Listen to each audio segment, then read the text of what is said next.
Yeah, but where do I get the link?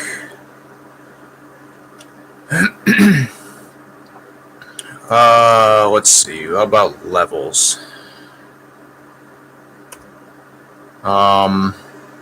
So that's kind of clipping.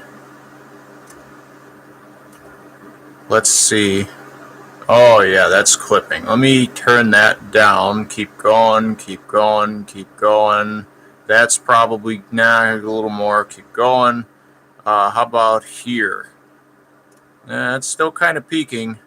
How about now? Check 1, 2. Check 1, 2. Yeah, I think that's a lot better.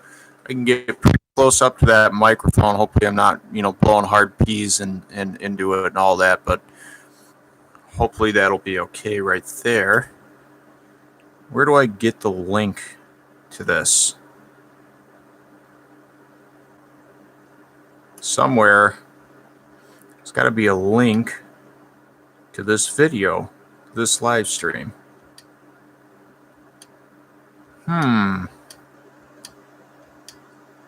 Where would I get such a thing? I wish it would show me. Oh, right. It's this button. Vidya link. Okay.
Let's see.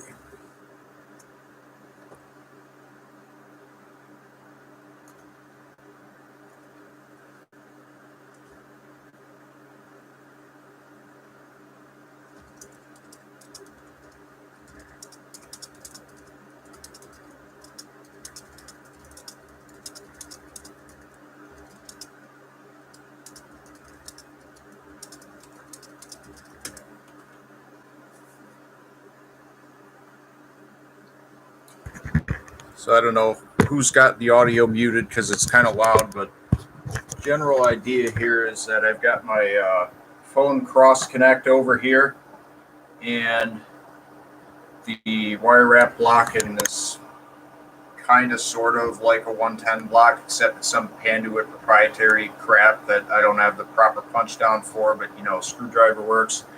So on the bottom here, this cable would actually reach.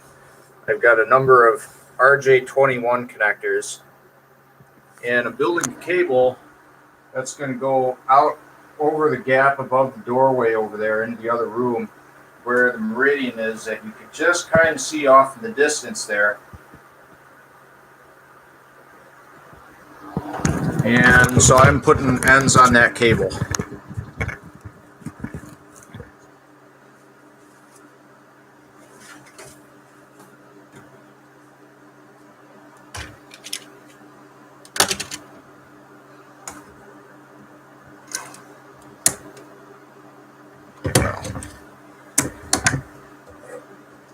Get a rough idea of how long this needs to be here. Always manage to strip too little.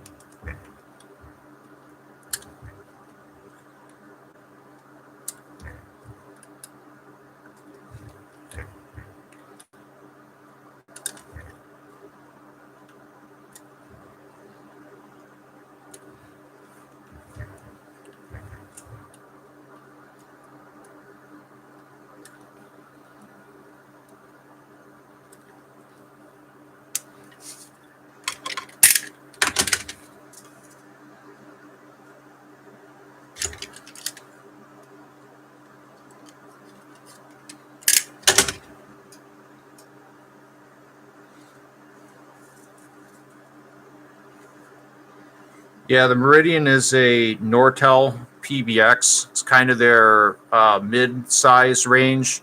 On the large end, if you've got basically the SL100, which is the Class 5 telephone exchange turned into a PBX. It's basically DMS 100 hardware, but PBXified. And so the Meridian is a step below that. They had setups ranging from the option 11 on the low end, which will do, I think, somewhere around 1,000, maybe a couple thousand lines, up to the options 61 and 81, which are the larger variants that have much larger line capacity, up to some tens of thousands of lines, maybe 20 or 30,000 max. Then on the low end, you've got, previously there was the North Star, which is kind of their small business system, and after that the BCM line kind of replaced it.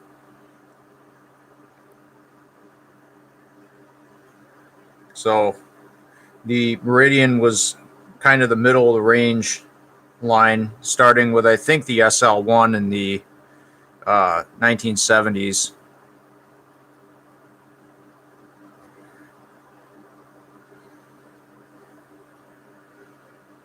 Let's see, 1, 2, 3, 4, 5. 1, 2, 3, 4, 5. 1.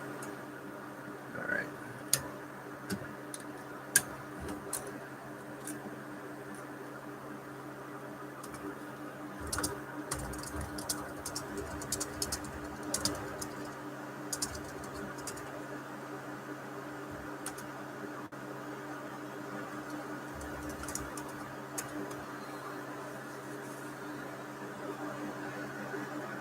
One, 2, 3, 4, 5. 1, 2, 3, 4, 5. 1, 2.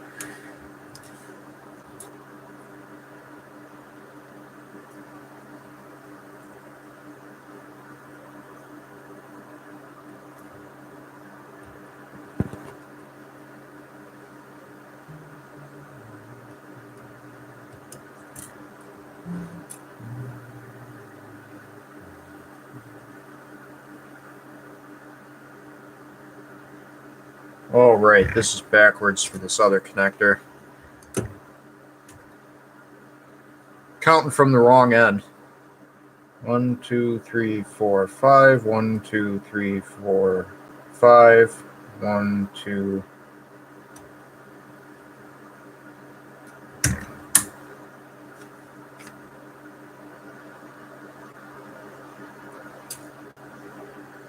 Okay. 1, 2, 3, 4, 5. 1, 2, 3, 4, 5. 1, 2.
Operators go.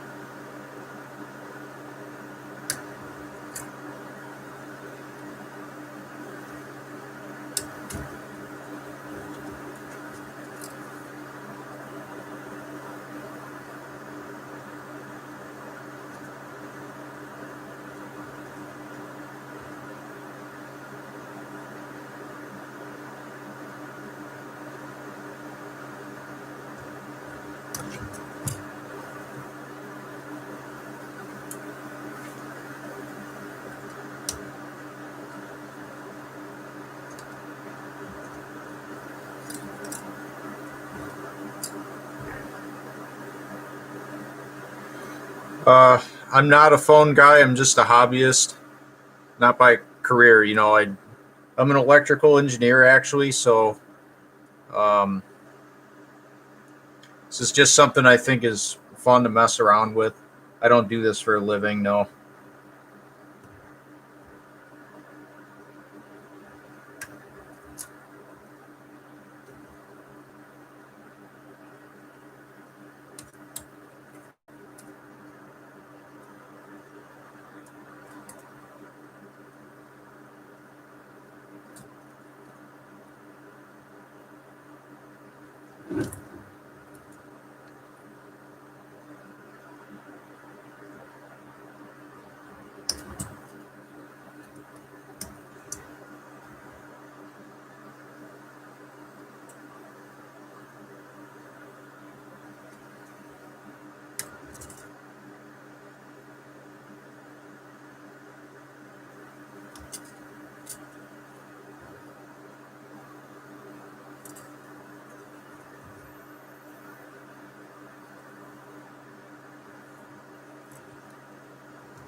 Let's see, Violet Brown.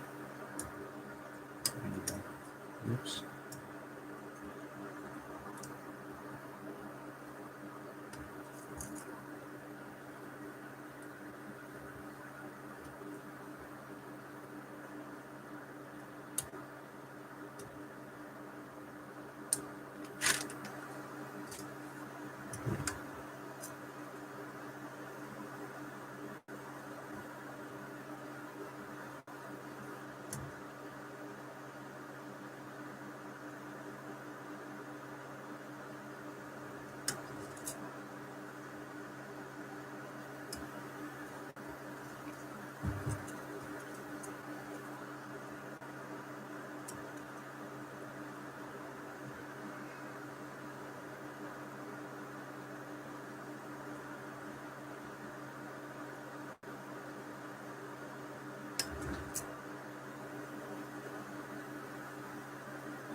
Yeah, there's like, it's interesting to learn about the history of some of this telecom equipment because there's just so much stuff that arose out of like engineering in the throughout the 1900s really that like came out of how do we build a better telephone switch. There's like entire fields of math almost devoted to figuring out like how do you build a telephone network that doesn't block very often, and the engineering to go into these high reliability networks. Because at the end of the day, if you can't place a call, then you can't bill for it. And so it is very much in the telephone companies, best interest that stuff doesn't break. So there's a lot of weird and wonderful high reliability stuff involved too, like the DMS 100s that have the early ones had two CPUs essentially built out of discrete logic that are running in lockstep.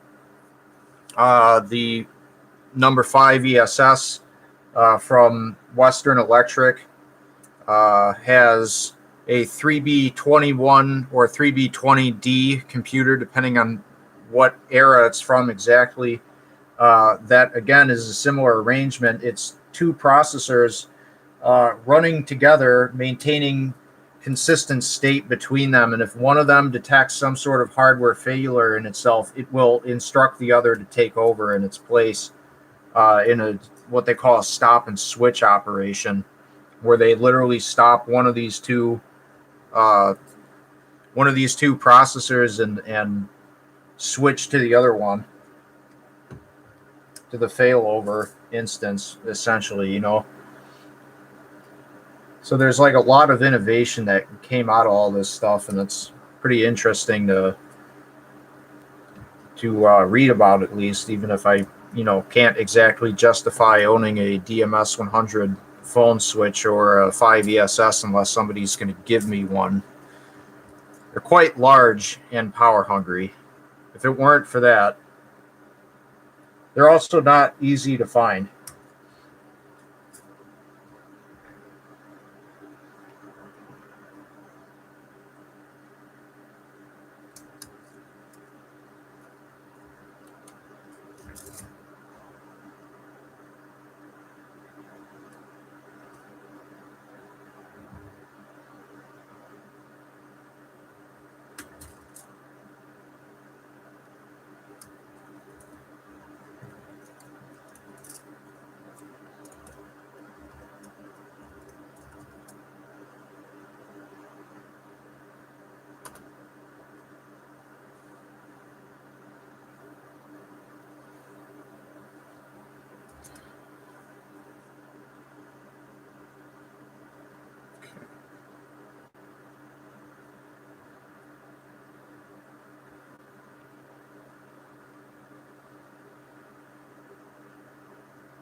Yeah, definitely.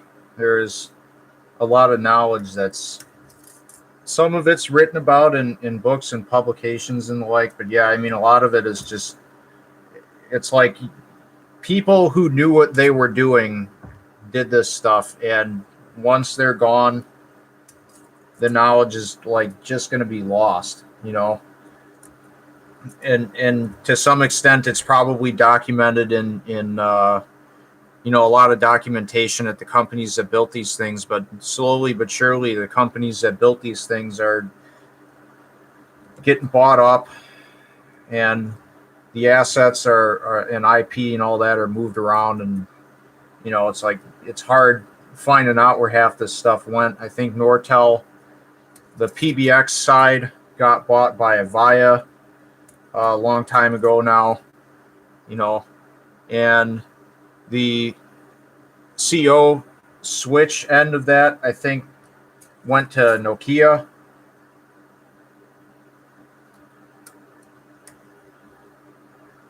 And Western Electric became Alcatel. Lucent originally, which merged with Alcatel, I think. And then that became, let's see, who bought Lucent?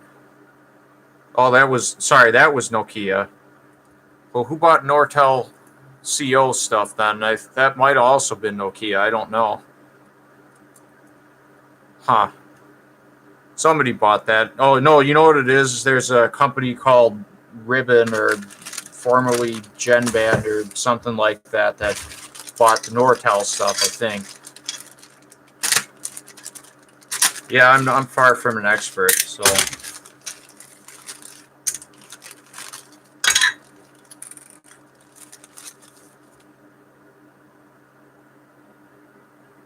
Okay.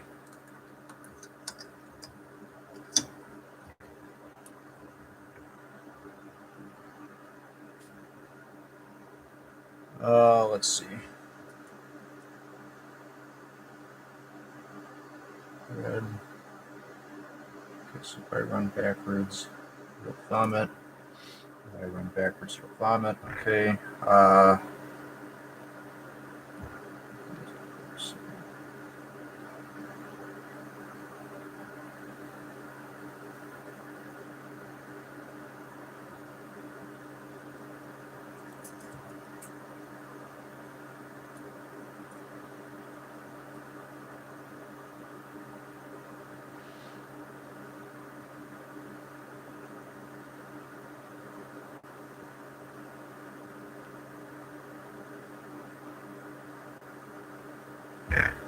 Okay.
Kind of look in the sides of this tool to some extent, and see that all the wires are kind of roughly lined up in there before you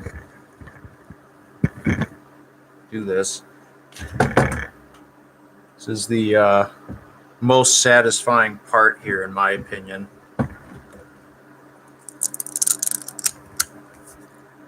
Don't know if that sound comes through, but it's the sound of all these wires being cut all at once.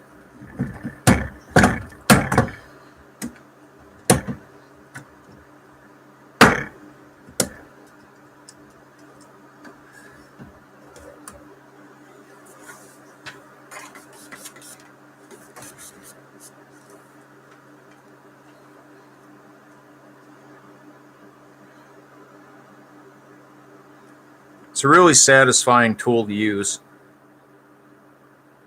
Putting all the wires in there and then clamping it down and cutting all the cutting everything. I'm told these tools were very, very expensive when they were brand new, like several $100s. Now you can find them on eBay for $50 if you're lucky.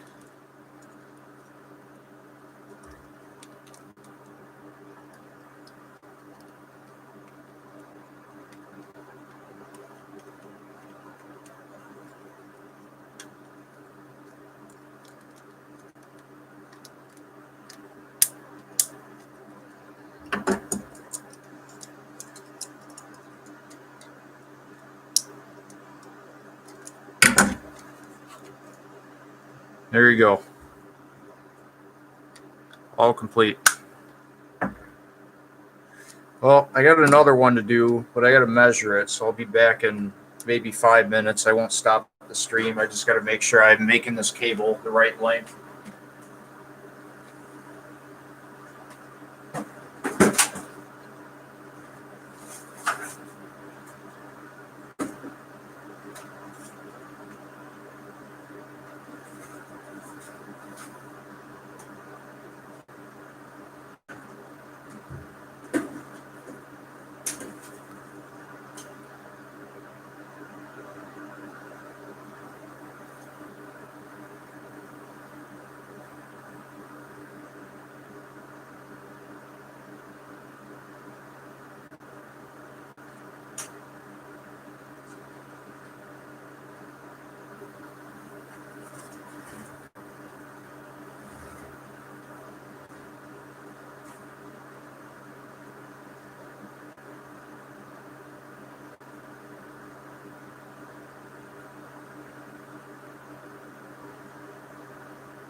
Yeah, the RJ21 jack was kind of originally intended for key telephone systems, I think, like the 1A2.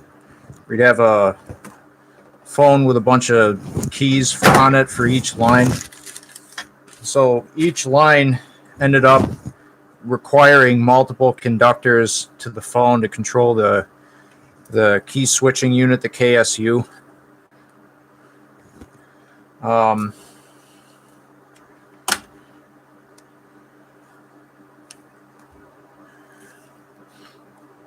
And so 25 pair, I think, has been around for longer than the RJ21 connector has been, because I believe they were using it still, and variations on it, greater pair counts and that sort of thing in the step switch era, where you'd have a connector bank that had 100 contacts on it for 100 lines or 100 trunks.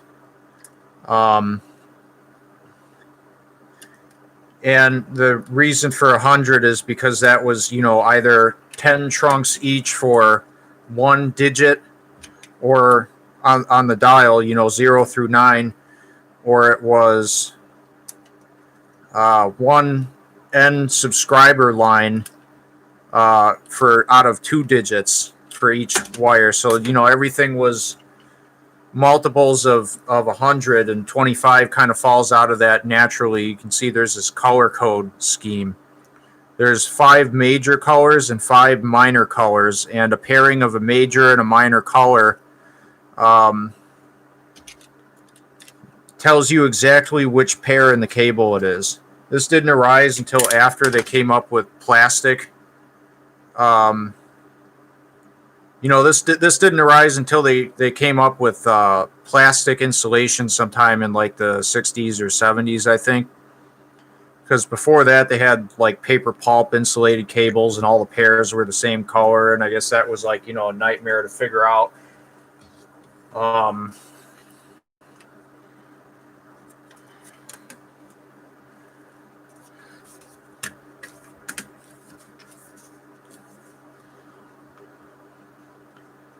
Yeah, the RJ21 became common in key systems, and later eventually, PBX setups, I think.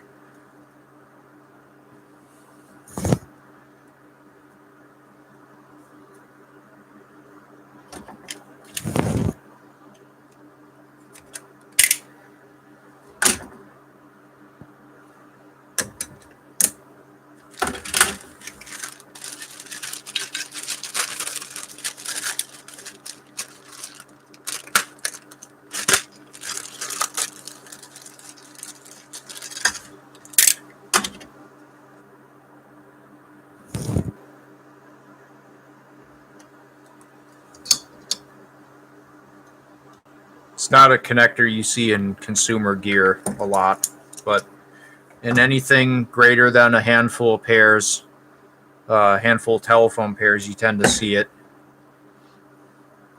Usually, unless you're dealing with the old electromechanical equipment that's all in like groups of 100, usually you don't see use of more than 24 pairs. It's just kind of a thing that arose out of the old carrier systems. Once upon a time, there were analog, frequency division multiplex carrier systems and the like that would fit multiple telephone lines onto different channels of a coax cable, just the same as you would tune, FM frequencies. Well, they had each phone audio channel tuned on a different RF frequency on a coax cable, and eventually that led to digital trunks like T1 and E1. And T1 in particular had 24 channels, and I think it was that because it was replacing an older analog standard that also had 24 channels or something like that, And so the RJ21, as far as uses in that case, ended up most of the time things would do 24 channels, just kind of because that became a de facto standard, and a lot of times your 25th pair didn't get used.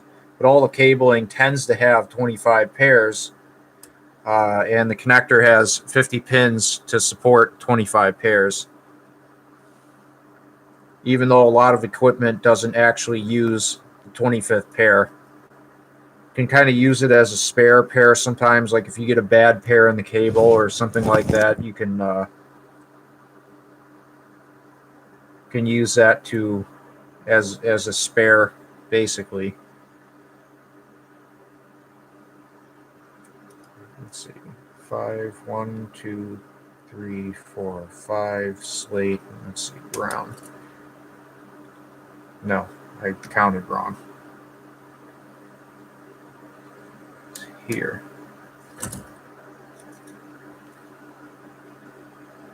5, 1, 2, 3, 4, 5. Bell operators give better.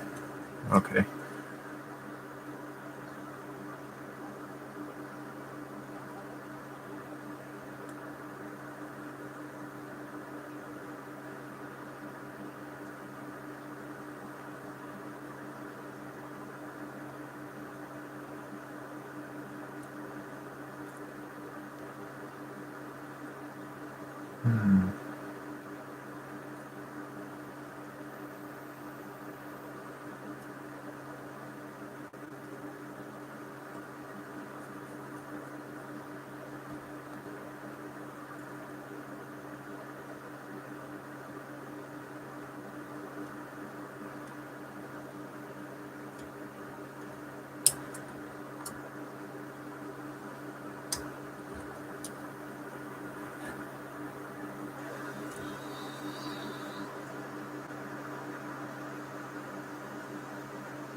Black,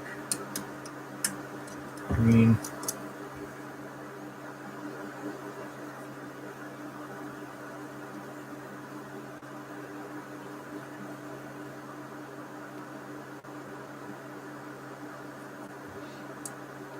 Yeah, well, there's a lot of, like I said, I mean, there's like entire fields of math that arose out of telephone switching, and that's one of them is, oh, I did one of these wrong.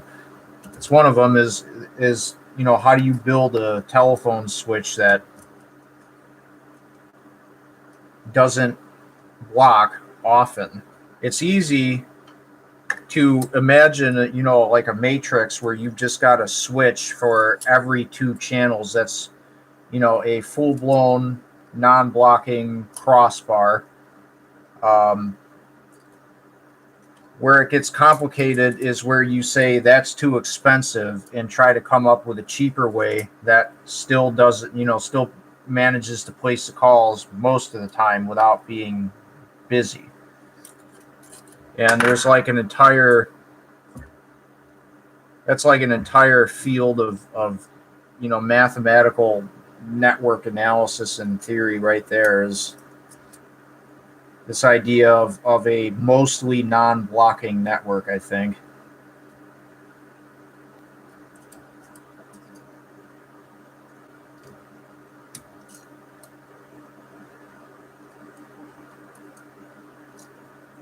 No, this should be...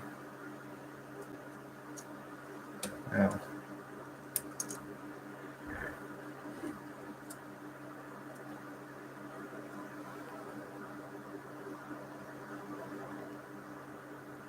Yeah, and the big all subscribers by all subscribers matrix, that is the expensive way to do it that doesn't ever block.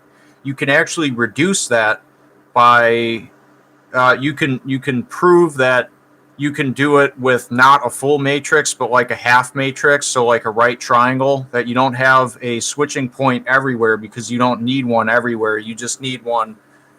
For the first subscriber, you need to switch to all the other subscribers. And for the next one, you need to switch to all the other subscribers except the first one, which you already have a switch to, and so on. And so it's kind of this sum of, all the numbers up till n-1 as far as switching points goes. And so it's kind of, there's more efficient things, but at the end of the day, building a full non-blocking switch that's never busy is very expensive at scale. And so instead we build smaller switches that are non-blocking and put them together in such a way that they are unlikely to block. Blocking meaning if you pick up the phone and you try and dial a call, do you get all circuits busy or not? Not that the other end is busy, but that the network itself is busy and doesn't have a path, to the other subscriber, and it can get quite complicated. Doing things in software and having software to implement these switching algorithms in, I would imagine, makes it a lot easier. But once upon a time, man, they were doing this stuff with relays, hardware state machines built out of really bouncy, slow relay logic. And that just amazes me. Like, I don't know how anybody could figure that out from like scratch,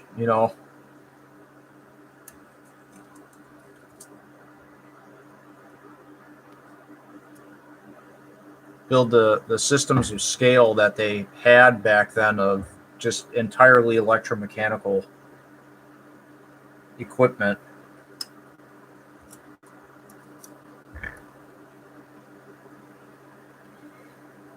Yeah, the lossy compression on a modern wireline network where you have one, it doesn't make so much sense anymore. I mean, the phone network has always been an inherently bandwidth and SNR limited system. That you tend not to get more than about 3 to 4 kilohertz of bandwidth out of a phone line, no matter what you do. Even in the analog days, if you were on a local call, you'd probably get better. But as far as a long distance call, once you're going over long trunks and everything, you've got a pretty good bandwidth limit on there, down to about 3 or 4 kilohertz.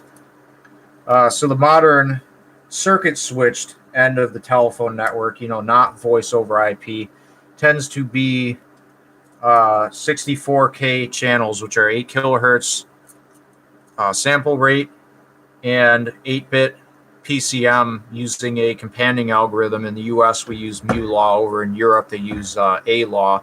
That's G.711 mu and G.711A, which are ITU standards for those codecs. Keep mixing up wires here because I'm not paying attention. But yeah, the intention of lossy codecs originally was to try and cram more calls into a single channel and increase trunk usage efficiency that way. In this day and age, I feel like it doesn't make sense to do it on a wireline network, but we still do it on the cell network because the airtime is not, you're sharing bandwidth with a lot of other people on a cell phone because you've got only so much RF spectrum. And so like CDMA until very recently, I think was about 5.3 kilobits per second was the bit rate of the codec. Now they've got voice over LTE, which expands that, I think, up to somewhere around 16K. They also did something I don't like there, which is that they decided instead of increasing, so they increased the bit rate, but they also increased the sample rate, which I feel was unnecessary. The phone network, like a real phone, not a cell phone, a landline, has got 4K of bandwidth, and to me that seems like plenty to get a decent voice channel across. And when they went to voice over LTE, they increased the sample rate to like, I think, 13 kilohertz or 16 kilohertz, somewhere in that region. And I just feel it was unnecessary. You would have been better off allocating the additional bit rate bandwidth to just having a less lossy codec at the same sample rate. That's been fine for voice since the 70s when they first started doing digital carrier systems. So I would have preferred if they kept it 8 kilohertz and just increased the bit rate. And to that point as well, voice over LTE, once you make it onto the wider PSTN, if you get outside of a cell network, it doesn't help you. That additional bandwidth goes away because the long distance network, so if you go between cell carriers, and I don't mean MVNOs and the like, you've got like between the major 3 or 4 providers in the U.S., for example, you've got Verizon, AT&T, and I think there's Sprint, right? And then I believe there's Singular Wireless is technically still their own. And so voice over LTE, unless there's some specific way to do that, like it doesn't carry between cell phone providers at the additional bit rate capacity, it's going to get transcoded to traverse the 64K long distance network.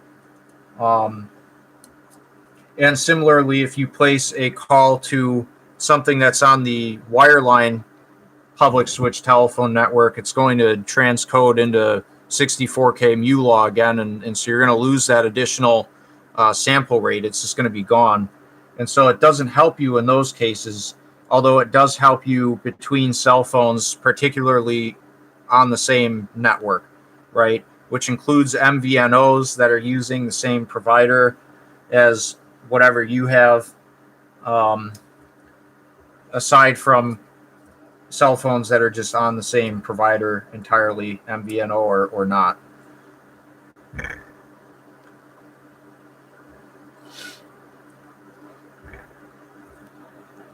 Yeah, the pulse dial stuff is interesting because it was all designed around driving the old electromechanical equipment. If you haven't seen videos of any, you should look up the old step-by-step telephone switch technology. Basically, it's basically a 2-axis double.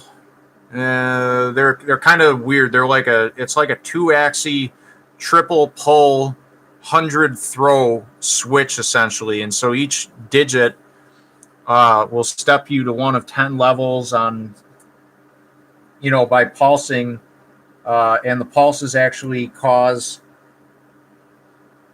like solenoids and relays and all that to be driven. Hold on a minute here. Oh man, that's in the wrong spot again. That goes over here. So where was I? Yeah, I mean, if you haven't seen the step-by-step equipment in operation, you should look up. There's some old AT&T archive videos and some collectors who have some setups going that you can look at and get kind of an idea for how all that pulse dialing stuff actually drove the equipment of the era.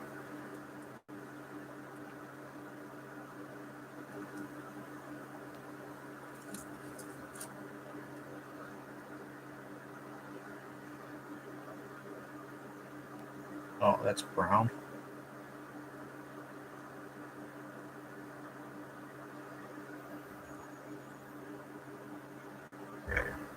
Wait a minute. It's definitely gray.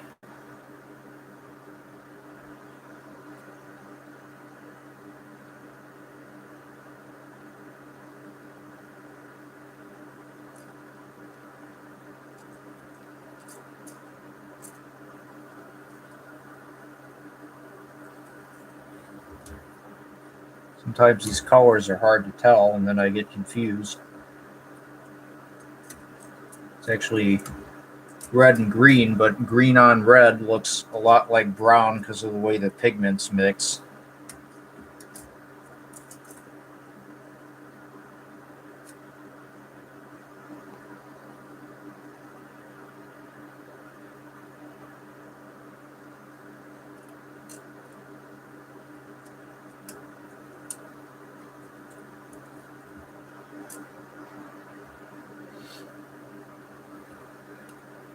It's backwards.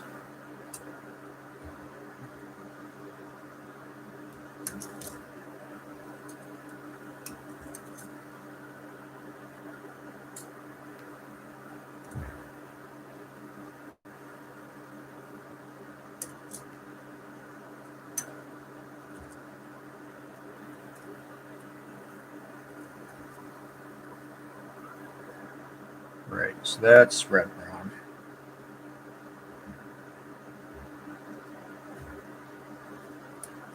brown, red,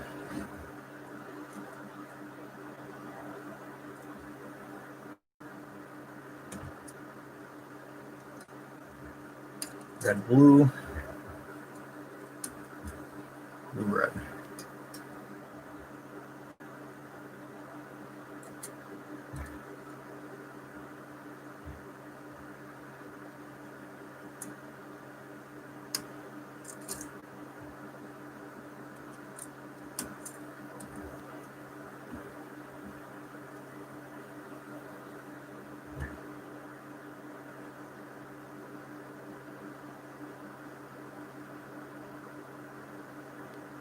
All right.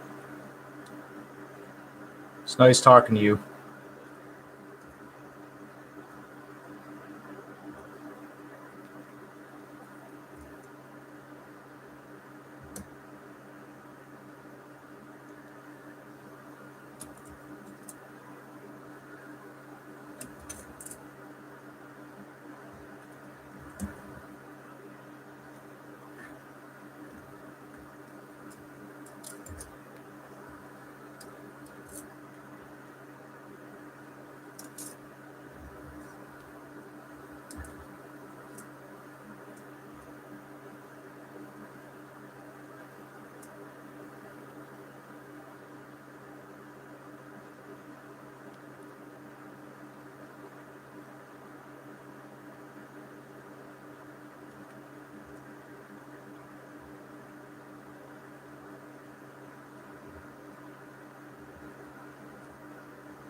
There's back one.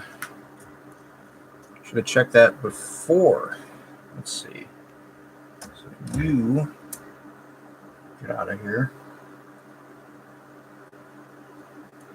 And you.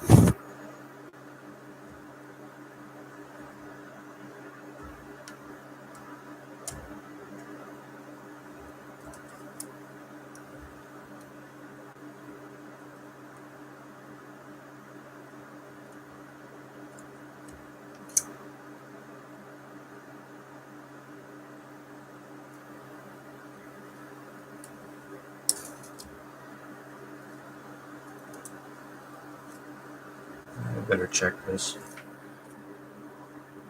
Okay, why run backwards? You'll bump. Okay.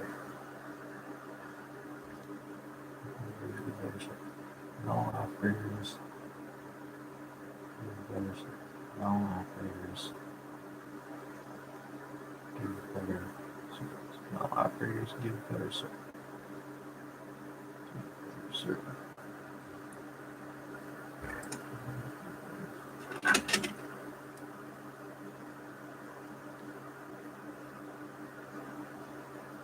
Brown slate, blue, orange, green, brown slate. Okay, white, white, red, red, black, yellow,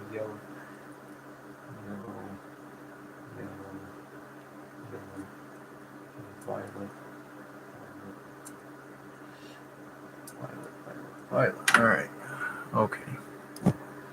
Got it actually correct this time.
Oh,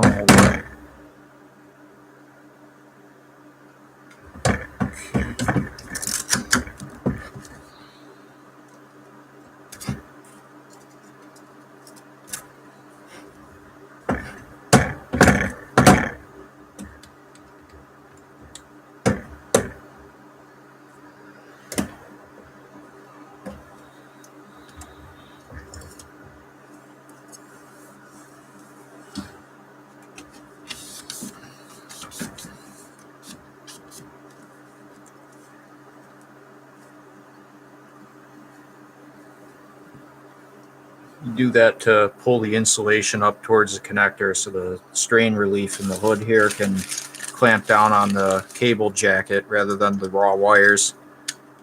When you put this on,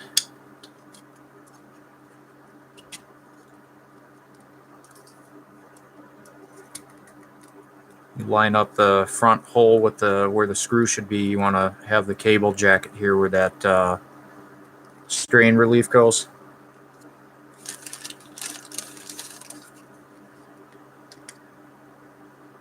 Go ahead and start the screw in.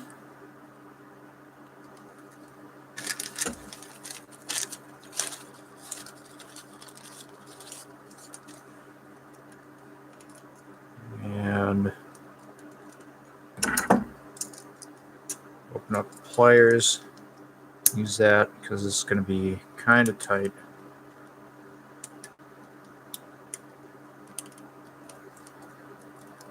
Okay, it's the strain relief installed and that's nice and secure. So this end should be the right end to fit onto my wire wrap block here. So I'll have to undo the strap, put that in there. It's probably not a convenient way. I could try.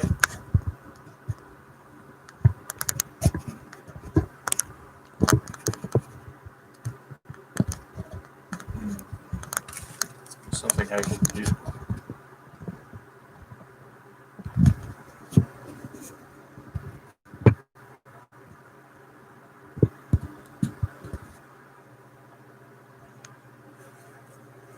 Yeah, that's good enough. Yeah.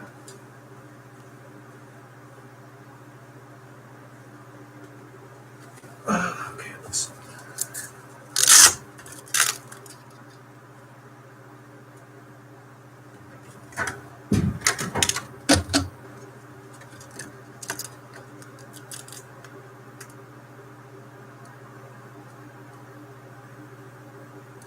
Oh. No, that's not the right end. Yeah, I wasn't thinking I got these ends backwards.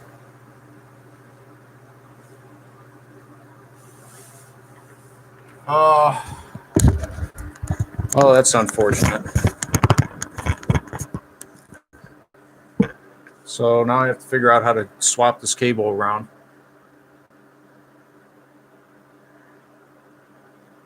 I think it's going to involve taking apart the house. So I'll end it there.